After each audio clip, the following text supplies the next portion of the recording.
নমস্কার সকলকে, ডেস্টিনি জার্নিতে আরও একবার স্বাগত। আমি Chandrima, astrologer and tarot card reader. চলে এলাম আজকে নতুন আরেকটি রিডিংয়ের সাথে। আজকে রিডিংয়ে থাকছে যা আপনার পার্সনের এই মুহূর্তে ডিপ থটস কী রয়েছে। রিডিংটি কিন্তু জেনারেল রিডিং, যতটা রেজোনেট করবে ততটা নেবেন, যেটা রেজোনেট করবে না সেটা নেবেন না। মেল ফিমেল, ম্যারিড আনম্যারিড সবাই দেখতে পারেন। So let's see. আচ্ছা, আমার এই চ্যানেলে শুধু কিন্তু ট্যারোটের ভিডিও আসে না, ঠিক আছে? যারা দেখেন না তাদের জন্য বলছি, অ্যাস্ট্রোলজির ভিডিও আসে। অ্যাস্ট্রোলজির ওপর একটি শর্টস আমি আপলোড করেছি। শনিকে আপনাকে শুভ ফল প্রদান করছে, তো কিভাবে বুঝবেন সেটা, তার জন্য অ্যাস্ট্রোলজি শর্টসটা আপনারা চেক আউট করে নেবেন। আমি আপলোড করে রেখেছি, যারা করেননি তারা করে নেবেন, ঠিক আছে? Strength, 4 of swords, Ace of Swords, 7 of Cups, and bottom of the deck হচ্ছে King of Wands. সো কার্ডে রয়েছে হচ্ছে স্ট্রেংথের কার্ড। হোপফুলি কার্ড সব দেখা যাচ্ছে। আচ্ছা, so please divine guide me স্ট্রেংথের কার্ড। আচ্ছা, যারা আমার সাথে এটা যেহেতু জেনারেল রিডিং, যারা আমার সাথে পার্সোনালি যোগাযোগ করতে চাইছেন তারা প্রত্যেকে কিন্তু পার্সোনাল কনসালটেশনসে হেল্প নিতে হবে, কারণ অনেকে অ্যাকুরেসি চাইবেন, কারণ এটা জেনারেল রিডিং, সকলের সাথে সবটা মিলবে না। তো কোনো কিছু পার্টিকুলারলি আনসার করতে বা জানতে কি আছে না আছে, কবে পার্সন ফিরছে, আপনার কেরিয়ার লাইফ কেমন হবে, ম্যারেজ লাইফ কেমন হবে, হেলথ, এডুকেশন, যে কোনো বিষয়ে পার্সোনাল গাইডেন্সের জন্য কিন্তু মানে যে কোনো বিষয়ে কনসালটেশনের জন্য পার্সোনাল কনসালটেশনস কিন্তু হেল্প নিতে হবে। তার জন্য ভিডিও টাইটেলের নিচে ডেসক্রিপশান বক্সটা আপনারা চেক করে নেবেন, সেখানে কমেন্ট সেকশানে ডেসক্রিপশান বক্সে মেল আইডি দেওয়া থাকে, অথবা কমেন্ট সেকশনটা চেক করবেন, কমেন্ট সেকশানে পিন পোস্টে মেল আইডি দেওয়া থাকে, সেখানে আপনারা কন্ট্যাক্ট করতে পারেন। ওকে, এবং আমি যেহেতু অ্যাস্ট্রো ট্যারোট, আমি কিন্তু বার্থ চার্ট প্রেফারেন্স দিই, আমি শুধু ট্যারোট বেসড করি না। আমি ট্যারোট যেহেতু এনার্জি বেসড রিডিং, সেজন্য চেঞ্জ হয়। তো আমি অ্যাস্ট্রো ট্যারোট করি, সেই কারণে বার্থ চার্ট প্রেফারেন্স দিই, যাতে আপনারা অ্যাকুরেটলি আপনাদের পার্সোনাল প্রেডিকশান পেতে পারেন। ওকে, পেজ অফ সোর্স এবং স্ট্রেংথের কার্ডটা সিগনিফাই করছে হচ্ছে পেজ অফ সোর্স এবং দ্য চ্যারিয়ট। ওকে, দেখুন একটা কথা বলি, ফার্স্ট অফ অল আপনাদের এই মানে লাভ লাইফটার মধ্যে, আপনাদের লাভ লাইফ, ম্যারিটাল লাইফ, যেহেতু ম্যারিড আনম্যারিড সকলেই দেখেন বা যে কোনো স্টেটাসেই দেখতে পারেন, তো সেখানে বলবো যে আপনারা কিন্তু আপনাদের মধ্যে একটা ডিস্ট্যান্স ক্রিয়েট রয়েছে, মানে এই যে রিলেশনশিপটার মধ্যে অনেকটা বেশি চ্যালেঞ্জেস, অবস্টেকলস তৈরি হয়ে গেছে, সমস্যা আছে রিলেশনশিপটার মধ্যে। এবং সেই সমস্যার মধ্যে মেন প্রবলেম হচ্ছে অনেকের কিন্তু এখানে কাস্ট, কালচার, রিলিজিয়ানের কিছু সমস্যা আছে, এজ ডিফারেন্স রয়েছে, কিছু কিছু মানুষের কিন্তু এখানে এজ ডিফারেন্স, মানে আপনার এবং তার সাথে কিন্তু অনেকটা এজ ডিফারেন্স। হয় আপনি তার থেকে বড় হতে পারেন বা তিনি আপনার থেকে বড় হতে পারেন, যেটাই আছেন না কেন ডিফারেন্সটা অনেকটা বেশি। কারোর কাস্ট কালচার নিয়ে প্রবলেম রয়েছে, অনেকে লং ডিস্টেন্সিভ রিলেশনশিপে রয়েছেন, সেই মানে একই সিটিতে থাকেন না, অনেকটা দূরে থাকেন, সমস্যা, কমিউনিকেশন সমস্যা। এছাড়া এর বাইরে যদি আরও কিছু অবস্ট্যাকলস থাকে, সেটা হলো আপনার পার্সনের কিন্তু ইগো। আপনার পার্সন জিদ্দি টাইপের পার্সন, ভীষণ পরিমাণে জিদ, এবং যে জিদটা মানে কি বলবো, মানে ঠিকঠাক না। মানে অনেক সময় এরকম হয় যে কিছু সময় মানে রাগের প্রয়োজন হয়, কিছু সময় নিজের মানে সেলফ রেসপেক্টের জন্য, অনেক সময় সেলফ রেসপেক্ট কোনটা কোনটা ইগো, এটা মানুষ কিন্তু ডিফারেন্সিয়েট করতে পারে না, কিন্তু সেই কারণে অনেক সময় এটাকে মানুষ ইগো বলে মনে করে। কিন্তু আপনার পার্সনের কিন্তু দেখতে পাচ্ছি যে যে কোনো বিষয়, ছোটোখাটো যে কোনো বিষয় নিয়ে ওনার কিন্তু সমস্যা আছে, এবং ভীষণ জিদ্দি টাইপের মানুষ, লজিক্যাল, ভীষণ লজিক্যাল, এবং ইমোশনের দিকটা খুবই কম। ইমোশনালি একটা মানুষকে বুঝতে গেলে যে যে জিনিসগুলো প্রয়োজন থাকতেই পারে, একটা মানুষেরই রাগ থাকতে পারে, যে বললাম সেলফ রেসপেক্ট থাকতে পারে, কিন্তু যদি ইমোশনাল সাইডটা কম হয়ে যায়, লজিক্যাল সাইডটা যদি হাই লেভেলের হয়ে যায়, সেখানে কিন্তু এটা পসিবল নয় টু আন্ডারস্ট্যান্ড আদার পার্সন কী ভাবছে, তার ফিলিংস বোঝাটা পসিবল হয় না। ওকে, তো এরকম ধরনের আপনার পার্সনের সাথে আপনারা কিন্তু ডিল করছেন, তো সেখানে তো অবভিয়াসলি চ্যালেঞ্জেস, অবস্টেকলস ক্রমাগত, মানে ফিরলেও আসলেও আবারও প্রবলেম শুরু হয়, আরও বড় প্রবলেম থাকে। তো এই বিষয়গুলো আপনি জানেন, কিন্তু তবুও এখনও আপনারা হয়তো এরকম একটা জায়গায় রয়েছেন কনফিউজডে, যে আপনারাও কিন্তু রাইট রং এটা বিচার করতে পারছেন না। কি রাইট রং বিচার করতে পারছেন না? যে এই পার্সনের সাথে কি থাকা উচিত, এই পার্সনের জন্য কি ওয়েট করা উচিত, না এই পার্সনের জন্য কি পজিটিভ ভাবা উচিত, আপনারাও কিন্তু ঠিকমতো বুঝে উঠতে পারছেন না। মাঝে সাঝে কিন্তু আপনিও যখন বুঝতে পারেন না, স্বাভাবিক কথা, মানুষের কথা, ভালোবাসা এটা।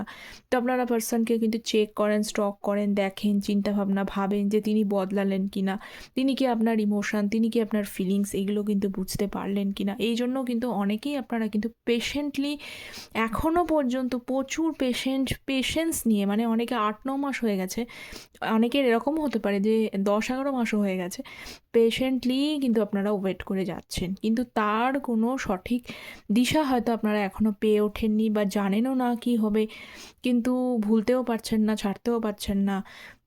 বা হয়তো এমন সময় এমনও অনেকের হয় যে পার্সোনালি জেনে নেব, কিছু ভয় লাগে যদি সেখানে কিছু প্রবলেম থাকে, না হয় যার থেকে যেটা আমি ভাবছি সেটাই ভালো। সেজন্য অনেকেই কিন্তু খুব অনেক মাস ধরে, অনেক প্রায় বছর হয়নি এখনও, সময় ধরে কিন্তু পার্সনের জন্য ওয়েট করে যাচ্ছেন এবং ভাবছেন যে আপনার পার্সন কি চেঞ্জ হলো, কিছু কি সে বুঝলো, আপনার গুরুত্ব কি আদৌ তিনি বুঝে উঠতে পারবেন, এই বিষয়টা দেখতে পাচ্ছি।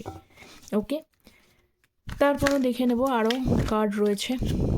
সো 4 অফ সোর্সের কার্ড। আচ্ছা, যারা চ্যানেলে নতুন আছেন তারা প্রত্যেককে বলবো চ্যানেলটা প্লিজ সাবস্ক্রাইব করুন। অনেকে চ্যানেল দেখেন, সাবস্ক্রাইব করেন না, জানি না কেন। দেখুন, ট্যারোট এনার্জি বেসড অ্যাস্ট্রোলজির আপডেটসও আসে, তো চ্যানেলটা প্লিজ সাবস্ক্রাইব করুন, এটুকু আশা করা যায়। সাবস্ক্রাইব করে পাশে থাকুন, ঠিক আছে। 4 অফ সোর্স এবং 6 অফ সোর্সের কার্ড। এইবার দেখুন, আপনার পার্সন আপনার থেকে দূরে গেছে, এটা পুরো ক্লিয়ারলি শোস, ঠিক আছে। মানে অ্যাট দ্যাট, তো আমি তো প্রথমেই বললাম যে উনি কিন্তু দূরে গিয়ে এখন ব্যাপারটা হচ্ছে উনি ওভার থিঙ্কিং করছে, ওনার এখন খারাপ লাগা কাজ করছে। দূরে গিয়ে কিন্তু কন্টিনিউয়াসলি আপনাকে চিন্তা করছেন বা আপনাকেই ভাবছেন, যেটা আপনি ধরে নিতে পারেন, ভাবছেন। আপনি চাইছেন চেঞ্জ হবে কিনা তার কি ব্যাপার, কারণ তার তরফ থেকে কোনো সেই রকম অর্থে কিন্তু কোনো এফোর্ট নেই। আপনি যতই অন্য জায়গায় যেরকমভাবেই দেখুন না কেন, কোনো এফোর্ট কিন্তু অনেকেরই এখানে কিচ্ছু নেই। তো সেই জন্য আপনি পেশেন্স রেখেছেন, জানেন আপনি পেশেন্স রাখাটা দরকার আছে, পেশেন্স রেখে দেখি কি হয় এই ভেবে। কিন্তু উনি আপনাকে ভাবেন, চিন্তা করেন, এটা কিন্তু খুব সত্যি। দূরে গেছেন উনি, কিন্তু দূরে গিয়েই আপনাকে চিন্তা করেন, আপনাকে ভাবেন ভীষণভাবে। এবং রিলেশনশিপটা আমি যে বললাম যে কিছু চ্যালেঞ্জেস তো রয়েছে, মানে ওনার এফোর্ট ছিল না বলতে বলবো না যে প্রথম দিকে ওনার রিলেশনশিপটার বিষয়ে কোনো এফোর্ট ছিল না, সেটা বলাটা একদমই ভুল হবে, কারণ 4 অফ ওয়ান্সের কার্ড রয়েছে। কারণ আপনারা কিন্তু, মানে উনিও চেয়েছিলেন বা আপনারাও চেয়েছিলেন যে রিলেশনশিপটা একটা রিইউনিয়ন জায়গায় যাবে, বা ভবিষ্যতে আপনারা একসাথে থাকবেন, বা এই রকম একটা মানে জিনিস দেখেছে, যেহেতু বটম অফ দ্য ডেক রয়েছে 4 অফ ওয়ান্স, কিন্তু আপনাদের মধ্যে এমন যে চ্যালেঞ্জেসগুলো রয়েছে, যেটা আমি অলরেডি ডিসক্রাইব করেছি, সেই চ্যালেঞ্জেসগুলো এতটাই পরিমাণে সমস্যাদায়ক। এবার কেউ হয় কি, যে দুজন মানুষ তো সেম হয় না, এটা তো খুব সত্যি। একজন মানুষ প্রবলেম থাকলেও সেটার মধ্যে ধরে বেঁধে সেটার মধ্যে থাকতে চায়, আর একজন মানুষ কী করে, সেখানে যখন দেখছে প্রবলেম আছে সেখান থেকে স্টেপ ব্যাক করে। তো আপনার পার্সনের ক্ষেত্রে কিন্তু এই অবস্থাটাই দেখছে, উনি কিন্তু আপনার থেকে চলে গেছেন, উনি আপনার থেকে কমিউনিকেশন বা এই ডিস্ট্যান্সটা ক্রিয়েট করেছেন, কিন্তু ডিস্ট্যান্স ক্রিয়েট করলে উনি এখন আপনাকে ভাবছে, খুব চিন্তাও হচ্ছে, কোনো রিগ্রেট ফিল করছে, খারাপ লাগাও কাজ করছে, এবং ওভার থিঙ্কিং করছে যে কি হবে, কি পরিস্থিতি, কী আপনাদের রিলেশনশিপটা পজিটিভ কী হবে, এই বিষয়গুলোকে নিয়ে উনি খুব চিন্তিত, ঠিক আছে। কিন্তু দূরে আছেন, আপনাকে চিন্তা উনি করেন বা আপনাকে ভাবেন। S of swords, 6 of pentacles এবং পেজ অফ পেন্টিকলস। আচ্ছা, এখানে তো ব্যালেন্সের অভাব রয়েছে, উনি রিলেশনশিপটার মধ্যে না একটা ব্যালেন্স করতে চাইছেন। 6 অফ পেন্টিকলস এখানে ব্যালেন্স করতে চাইছেন। এখানে থার্ড পার্টির কিছু ইস্যুস আছে, ঠিক আছে? প্রবলেমটা হচ্ছে যে আপনার পার্সন আপনার সাথে যে অন্যায় করেছেন সেইটা কিন্তু উনি জানেন, ঠিক আছে? জানেন পেজ অফ পেন্টিকলস, এবং উনি বলছেন যে সেই যে আপনার সাথে খারাপটা করেছেন তার কোনো উপায় ছিল না বিষয়টাকে নিয়ে, কারণ সেখানে এমন কিছু প্রবলেম ক্রিয়েট হয়েছিল, এমন সমস্যা হয়েছে, উনি কিন্তু সেখানে বাধ্য হয়েছেন রিলেশনশিপটা থেকে বেরিয়ে যেতেন।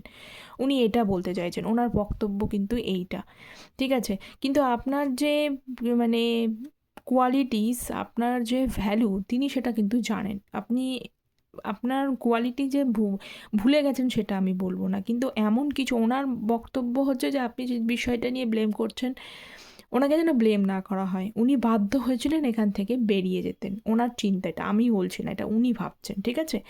সেই কারণে উনি চান যে যে পরিস্থিতি ক্রিয়েট উনি আপনার সাথে করেছেন তার জন্য যেন আপনি ওনাকে ক্ষমা করেন, চেষ্টা করেন, ঠিক আছে? এবং এই ব্যক্তি সকলের সাথে কিন্তু ভালো করে থাকার চেষ্টা করছেন। এই যে বললাম থার্ড পার্টি সিচুয়েশান সেখানে রয়েছে, যাদের যে থার্ড পার্টিটা রয়েছে সেই অনুযায়ী মানে ব্যালেন্স উনি করতে চাইছেন, দুজনের সাথেই ব্যালেন্স করে চলতে চাইছেন। এবার এখানে যদি কেউ কোশ্চেন করেন যে রোম্যান্টিক থার্ড পার্টি যদি থাকে সেখানে কী করে ব্যালেন্স করে চলবেন সেটা, কিন্তু অ্যাকচুয়ালি ওনার কাছে উনি এটা ক্লিয়ারলি না ডিসিশান নিতে চান, এজ অফ সোর্স কমিউনিকেশানস করে ক্লিয়ারলি ডিসিশানস নিতে চান, কিন্তু ক্লিয়ারলি ডিসিশানস নেওয়ার হয়তো এই সময়টা উনি সেটা স্ট্রাগল, মানে এই যে ক্লিয়ারলি একটা পজিশানে উনি আসবেন, রিলেশনশিপটার মধ্যে যে ব্যালেন্স করবেন, যদি দেখুন যে সকলে মানে বাড়ির ফ্যামিলির সাথে কোনো সমস্যা হচ্ছে, সেইখানে ব্যালেন্স করাটা অন্য জিনিস, সেখানে যদি থার্ড পার্টি রিলেশনশিপে ঢুকে থাকে, তো সেখানে উনি কাকে চুজ করবেন, কোন বিষয়টাকে নিয়ে ভাবছেন, সেটা কিন্তু ওনার কাছে ক্লিয়ার না, বা সেটা করতে গেলে অনেক বেশি টাইম ওনার লাগবে, বা একটু টাইম ওনার লাগবে, উনি এটা বোঝাতে চাইছেন। ওকে, ব্যালেন্স উনি করতে চাইছেন, কিন্তু ব্যালেন্স করতে গেলে অনেকগুলো প্রবলেম চলে আসছে, সেই প্রবলেমগুলো কি করে ডিল করবেন, সেই ডিল করতে ওনার একটু সমস্যা হচ্ছে, উনি নিজেই মানে বার্ডেনসাম এনার্জির মধ্যে রয়েছে। নেক্সট হচ্ছে 7 অফ কাপস, দেখে নি 7 of cups, 8 of cups, king of swords. অনেক তো লজিক্যাল চিন্তা করলো, ঠিক আছে? আচ্ছা, যারা, আমি আবারও বলবো, যারা নতুন রয়েছেন তারা প্লিজ চ্যানেলটা সাবস্ক্রাইব করবেন যাতে এনার্জিটা কানেক্ট করে, সাপোর্ট প্রয়োজন। আচ্ছা, যারা এখানে বলবো যে উনি 8 অফ কাপস এবং 7 অফ কাপস, অনেক একবার নয়, আপনার পার্সনের অবস্থা হচ্ছে আপনার পার্সন মাঝখানে পড়ে গেছে। ওই যে বললাম উনি ব্যালেন্স করতে চাইছেন কিন্তু ব্যালেন্স করতে পারছেন না, কোন সিচুয়েশান দিক থেকে ভাববে। একবার ভাবছে উনি লজিক্যালি ভাবলে যদি কোনো একটা ওয়ে আউট বেরোয়, সেটা উনি চিন্তা করছেন। একসময় ভাবছে উনি ইমোশনালি চিন্তা করুন, ইমোশনালি উনি কার থেকে বেশি সাপোর্ট পান, ইমোশনালি কে বেশি ওনার পাশে থাকছে, মানে ইমোশনাল সাইডটা একবার চিন্তা করছেন, একবার লজিক্যাল সাইডে চিন্তা করছেন, কিন্তু চিন্তা তো করছেন, কিন্তু লাস্টে যখন কনক্লিউশনে আসছেন তখন হয়ে যাচ্ছে বিষয়টা হচপচ অবস্থা। 7 অফ কাপস, উনি কোনো ডিসিশানই নিতে পারছেন না, ইলিউশনে ফেসে যাচ্ছেন। এই দেখুন এখানে 7 অফ কাপস মানে 7টা কাপস রয়েছে, এবং 7টা কাপসে 7টা জিনিস রয়েছে, কাকে চুজ করবেন, প্রত্যেকটা কাপসে একটা একটা করে বিষয় রয়েছে, কোনটাকে নেবেন। তা উনি লজিক্যাল সাইডও অ্যাপ্লাই করছেন, ইমোশনাল সাইডও অ্যাপ্লাই করতে চেষ্টা করছেন, কিন্তু কনক্লিউশন মানে ইন্ট্রোডাকশান শুরু করে সমস্ত কিছু মানে মানে ভেতরে এক্সপ্লেনেশন শেষ করে দিয়ে যখন কনক্লুশনে আসছেন, সে কনক্লুশন উনি শেষ করে উঠতে পারছেন না, তখনই উনি পড়ে যাচ্ছেন সমস্যায়। এবং একসময় ওনার মনে হয় যে এই কনক্লুশন থেকে কোনো উনি বেরোতে পারবেন না, তার থেকে ওনার better to be live alone, মানে একাই থাকাটাই ভালো হবে। ওই জন্য জীবনে উনি একাই রয়েছেন, কিন্তু সবার মধ্যে থেকেও কিন্তু একা। বোঝাতে পারলাম যে কেন উনি এই সমস্যাটার মধ্যে ফিরছে। আবারও এসছে কিং অফ সোর্স এবং হচ্ছে 9 অফ সোর্সের কার্ড, বললাম এত ভাবছে। আবারও দেখুন আমি কি বলছি আর উনি কী ভাবছেন, 24 ঘন্টা ভাবছে সব কিছুর, 24টা ঘন্টা উনি কাজ করুন না করুন এই রিলেশনশিপটা নিয়ে ভাবছেন, উনি ভেবেই যাচ্ছেন কি করণীয়, কিভাবে, যার যেখানে যে সমস্যাগুলো রয়েছে সেই সমস্যাগুলোর ওপরেই কিন্তু ভাবছে। এখানে আমি শুধুমাত্র থার্ড পার্টি বলবো না, ওই যে বলেছে কাস্ট, কালচার, ফ্যামিলি, যেখানে যে ইস্যুসগুলো এখানে বড় হয়ে রয়েছে প্রত্যেকটা ইস্যুসকে সলভ করে, কারণ উনি চাইছেন সকলের সাথে সব কিছু মানিয়ে কাউকে হার্ট না করে এটা জাস্টিস করতে। কিন্তু সেইটা উনি করে উঠতে পারছেন। সেটা একবার লজিক্যালি ভাবছেন, একবার ইমোশনালি ভাবছেন, প্র্যাকটিক্যালি ভাবছেন, সারা রাত চিন্তা করে করে করে করে এমনকি ঘুম পর্যন্ত উড়ে গেছেন ওনার চোখ থেকে। কাজ করছেন, কাজের পরেও দিন শেষে কষ্ট খাটনির পরেও রাতে হয়তো ঠিকঠাক সেই অর্থে ঘুম হচ্ছে না। তো এইগুলো করেও কিন্তু একটা কনক্লুশনে উনি আসতে পারছেন না, কারণ এখানে কিং অফ ওয়ান্সের কার্ড।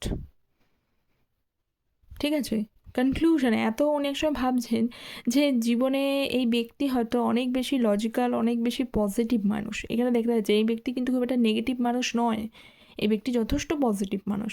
কিন্তু উনি এক এক সময় খুব ওনার নিজের ওপরেও নিজের রাগ হয় যে আমি এত পজিটিভ মানুষ, পজিটিভ থিঙ্কিং করি, হয়তো ওনার কাছে অন্য কোনো ব্যক্তি আসলে উনি হয়তো এই প্রবলেমে সলভ করে দিতে পারেন, কিন্তু ওনার নিজের লাইফের প্রবলেমটা কিছুতেই উনি কনক্লুশন বা সলভে উনি আসতে পারছেন না, এবং তার জন্য উনি ভীষণভাবে সব দিক থেকে চেষ্টা করছেন। কিন্তু লাস্টে আসল কথা প্রবলেমটা হলো, যখন মানুষ বেশি পরিমাণে থিঙ্কিং করা অবশ্যই ভালো, কিন্তু যখন সেটা ওভার থিঙ্কিংয়ের পজিশানে পৌঁছে যায় না যে কোনো মানুষের ক্ষেত্রে, তখন কিন্তু সে ডিসিশানে আসাটা কিন্তু খুব প্রবলেম হয়ে যায়। এই যে এস অফ ওয়ান্স, মানে বিগিনিং করার জায়গাটাই কিন্তু প্রবলেম হয়ে যায়। পরপর কার্ডগুলো দেখুন, 9 অফ ওয়ান্স, সেখানেও কিন্তু ভীষণভাবে মানে বিধ্বস্ত লাইফে সমস্যা। এই বিধ্বস্ত ডিসিশান না নেওয়ার মেন রিজন কিন্তু হলো আপনাদের এই রিলেশনশিপের মধ্যে সমস্যা এবং ওনার ওভার থিঙ্কিং। এই জিনিসগুলোই কিন্তু একটা প্রবলেম ক্রিয়েট করছে, আদারওয়াইজ কিন্তু কোনো প্রবলেম যতক্ষণ পর্যন্ত এটাও কিন্তু ওয়ান কাইন্ড অফ কর্মাও বলতে পারেন। ঠিক আছে, যতক্ষণ না পর্যন্ত এই জায়গাটা ক্লিয়ার করতে উনি পারবেন না, ওভার থিঙ্কিংটাকে সরাতে পারবেন না, ততক্ষণ পর্যন্ত ভালো মন্দর কোনো নিউ কিছু শুরু হয়। এটা সকলেরই জন্য নিউ বিগিনিং, নিউ জিনিস তখনই শুরু হয় যখন মানুষ কিন্তু মেন্টালি স্টেবল হতে পারে। আপনার পার্সন মেন্টালি স্টেবল নয়। ওকে, তো চলুন দেখে নিই আপনার পার্সনের কিছু মানে একদম মাইন্ড থটস কী রয়েছে। যা আমি বলছি তাই রয়েছে, I am stuck and helpless. কী বলবো বলুন, উনি একেবারেই হেল্পলেস, একেবারেই স্টাক। এত পজিটিভস হয়েও কিন্তু উনি পজিটিভ কিছু করতে উনি পারছেন না। It would be better if we never met. এক সময় মনে হয় যে সত্যি সত্যি যদি আপনার সাথে দেখা না হতো মনে হয় ভালো হতো, তাহলে হয়তো উনি মানে এই রকম একটা হ্যাপাসার্ড কন্ডিশনের মধ্যে উনি ফেসে যেতেন না, এটা বলতে চাইছে। তো আপনার সাথে যদি রুথলেস বিহেভ করে থাকেন তার জন্য কিন্তু উনি লজ্জিত। এই দেখুন, I was thinking of you last night, আমি যেটাই আপনাদেরকে বললাম যে আপনাকে ভাবছে। তো এখানে উনি মেসেজ আপনাকে করেছে যে আপনি এই বিষয়গুলো নিয়ে, আপনার বিষয় নিয়ে কিন্তু উনি লাস্ট নাইটে চিন্তা করেছেন। ওকে, তো এই ছিল আপনার পার্সনের ডিপ থটস। কতটা রেজোনেট করলো আপনারা প্লিজ কমেন্ট সেকশনে জানাবেন। তো সকলে ভালো থাকবেন, thank you so very much.